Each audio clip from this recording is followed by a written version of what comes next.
10월 달에 미국 10년 채권 금리가 5%를 찍으며 시장에 패닉이 일어났었죠. 당시에 채권 금리가 어디까지 더 오를지 모른다면서 손실을 보고 있는 채권 투자자들의 손절 물량까지 아주 혼란스러운 상황이었죠.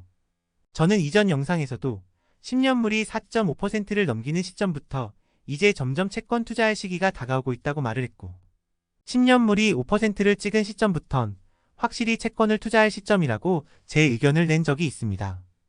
그로부터 2달 정도가 지난 지금 시점에서 미국 10년 국채금리는 3.8% 수준까지 엄청나게 하락했는데요.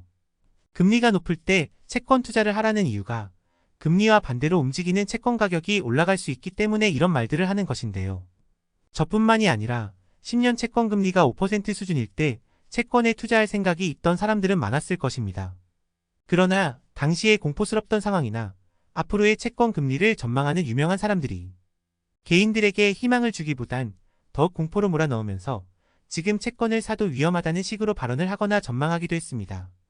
더 극단적인 전망을 내놨던 경제학자이자 대학 교수도 있었는데요. 일반인들이 저런 발언들을 보면 공포를 극복하고 투자를 하고 싶다가도 결국 마음을 결정하지 못하게 만드는 요인들로 작용했을 겁니다. 12월에 있었던 FOMC의 연준 금리 점도표를 보면 연준 위원들은 내년의 기준금리를 4.6%로 전망하고 있으며 2025년의 기준금리 평균값은 3.6%를 전망한다고 예측했습니다. 현재 미국의 10년 국채금리는 이미 2년치에 가까운 금리를 미리 선반영하면서 시장에서 엄청난 채권의 매수세로 이 금리가 형성된 것인데요. 이미 상당한 시간의 금리 인하분을 선반영하면서 채권 금리가 내려갔기 때문에 장기 채권 투자를 놓친 분들은 지금 들어가기에는 늦었다고 할 수 있습니다. 아직 기준금리는 하나도 내리지도 않았는데 이미 장기금리인 10년물이 저렇게 빨리 떨어진 것을 보고 아쉬움을 느끼는 분들이 많을 겁니다. 그렇다면 투자를 놓친 분들은 이대로 채권에 투자할 기회가 없는 것일까요? 장기 채권을 놓친 분들은 단기 채권으로 투자를 하시면 앞으로의 금리 인하에 대한 보상을 확실히 받을 수 있습니다. 미국의 채권은 만기가 짧은 1개월 국채나 3개월, 2년, 5년, 10년, 30년까지 다양한 기간에 따라 종류가 여러 가지입니다. 만기가 긴 채권일수록 미래의 채권 금리를 선반영하면서 채권의 매수와 매도가 일어나면서 가격이 결정됩니다.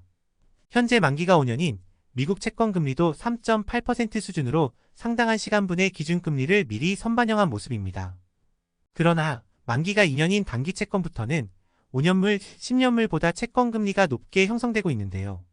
2년 금리도 미래에 대한 금리 인하를 선반영하고 있지만 25년도의 기준금리 중앙값보다는 75bp 이상 높게 나오고 있습니다. 그리고 중앙은행의 기준금리를 가장 잘 따라간다고 알려진 만기가 3개월의 단기국채는 여전히 고금리인 5.4%를 유지하고 있습니다.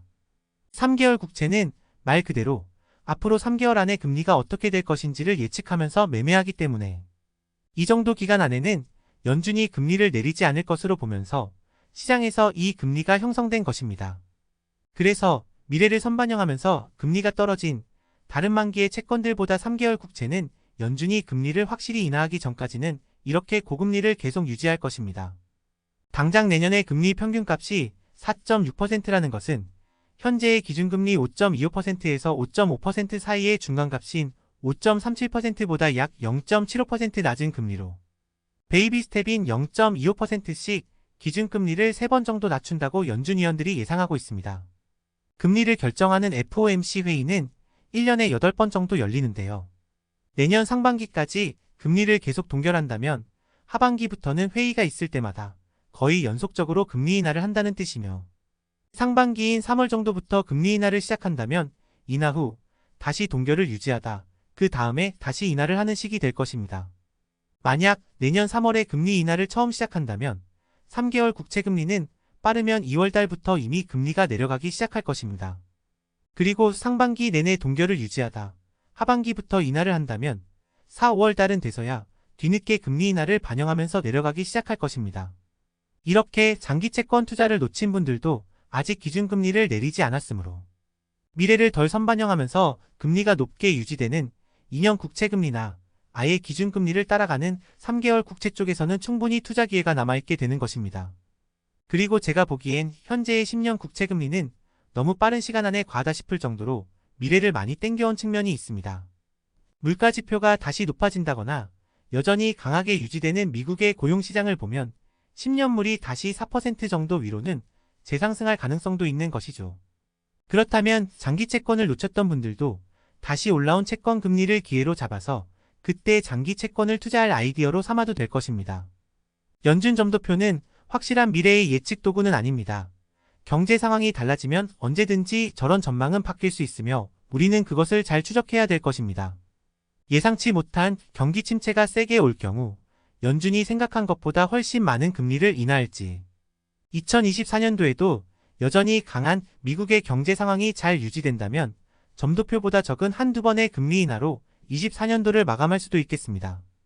그럼 오늘의 내용이 도움이 되셨길 바라면서 영상을 마치겠습니다.